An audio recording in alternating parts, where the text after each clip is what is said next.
Hello everyone, my name is Cesar Diaz and I chose to analyze an article on the economics of bank robberies. I noticed here on the Central Coast there was an increase in bank robberies, especially in San Luis Obispo.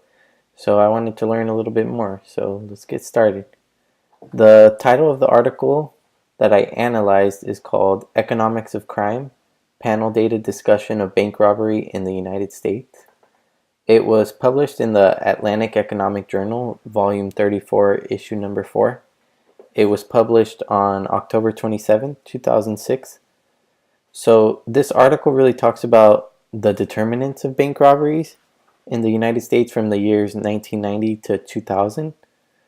The author's purpose in creating this article was to find out why people attempt bank robberies and to create an estimating model for the costs and benefits of bank robberies. Also, the other purpose of this article was to help shape local and national policies in order to lessen or decrease the amount of bank robberies that occur in the United States. So this article here is named Economics of Crime, Panel Data Analysis of Bank Robbery in the United States. It was written by Hidayi Samavati. I believe the title is very appropriate. The article is very general, so the title is very general as well. The abstract here is short and to the point like it's supposed to be. It's a good representation of what this article is going to talk about. It's going to talk about the significant determinants of the rate of bank robbery, where the unemployment rate and the amount of loot available. And it also says, though, however, if we are to draw useful policy conclusions, better data are needed to accurately measure the opportunity costs of bank robberies. So it's saying that the article will not definitively give you the answers as to why bank robberies happen, but it might give you a decent understanding. So the introduction here starts out with a very glaring stat. It said in 2001 the rate of bank robbery was 1 every 52 minutes. So the purpose of this article is to really find the determinants of bank robberies, and we want to do this because bank robberies they have a substantial cost upon the banking industry. Some of these costs include the loss of funds, disruption of the bank's business, potential injury to employees and customers, and destruction of the bank's physical property. Also, in addition, like it says here, is they have to invest in these state-of-the-art security devices which used to not be needed. But because of the fear of such violence happening at bank robberies, it's necessary to have them. So here, the purpose is found at the end of the introduction. It says the purpose of this paper is to examine bank robberies in the United States between 1990 and 2000. So after reading this article, you'll have a better understanding of the determinants of this crime so that you can help shape national and local policies in order to deter bank robberies and thus reduce the cost of this crime. So the author here set out to investigate why criminals are criminals in essence.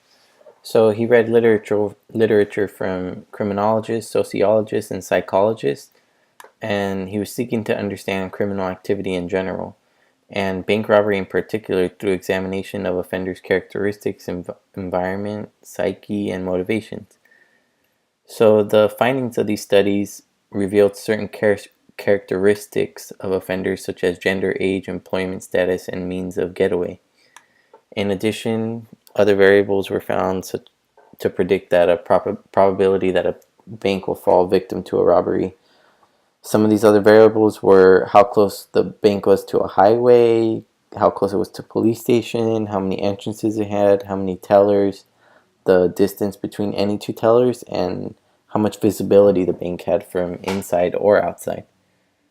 And so now we're going to jump into the theory and the model. So the total benefits from a bank robbery are made up of two things. Number one is the big one, the financial benefits, the amount of money they're going to get, and any psychological benefits. So something that this bank robber would gain psychologically. So maybe he's mad he didn't succeed last time, so now he's coming for revenge.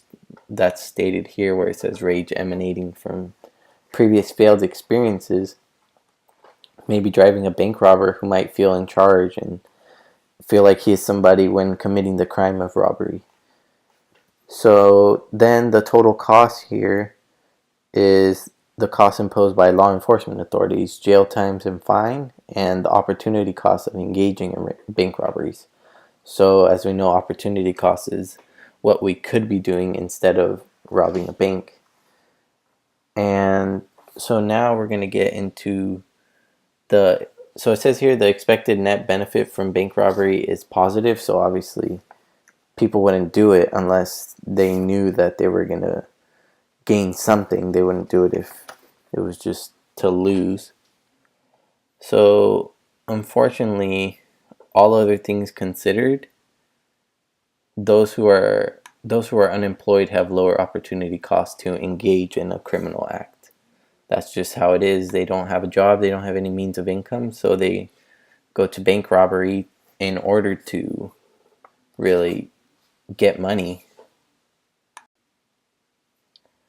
So then as we're going through all the data and the method, we run into these tables, which are for the different models, the coefficient estimates for the police, education, unemployment rate, loot, and the constant.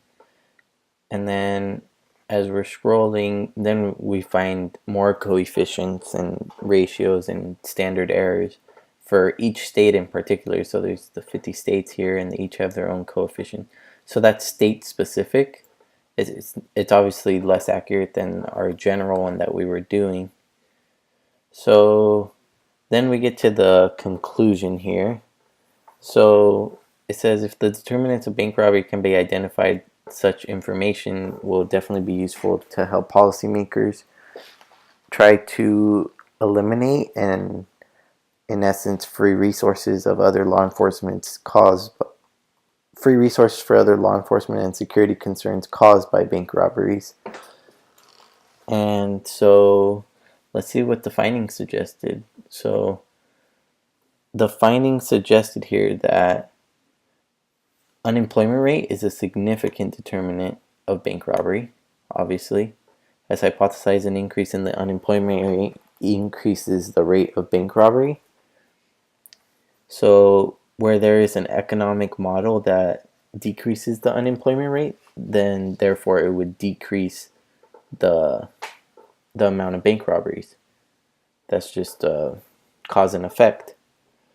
So while psychological impulses might drive some bank robbers or be part of the reason for that bank robbers commit crimes, those impulses are not really measurable, so we couldn't really put that into the model. And the biggest glaring determinant here is the economic incentives that a bank robber would gain from succeeding and not getting caught. And yeah, that pretty much sums up the whole article here. Here's the footnotes and their references. They obviously did a lot of research to make this article. It ended up being like 10 pages. So overall, the whole article is really focused on only the determinants of bank robberies and doesn't seem to deviate in focus that much. The author did a very good job of being really specific throughout the article and staying on topic. I found it myself a little hard to follow along with all of the coefficients and numbers in the middle of all those equations in the middle of the article, but the determinants were really easy for anyone to find. The loot was one of them. The number of police per 10,000 people was another one. Unemployment rate, poverty level, and education were all big determinants in bank robberies. So the findings suggested that the unemployment rate, police, and the loot are the three main determinants of bank robberies. Overall, the conclusion does a great job of summing up all the findings. Like the article says, there needs to be more available data in order to reduce the occurrences of such bank robberies. So that's something where we could start, is try to collect some more data so that we can figure out a solution so we're not wasting our resources on trying to protect the banks from robberies. Thank you for your guys' time.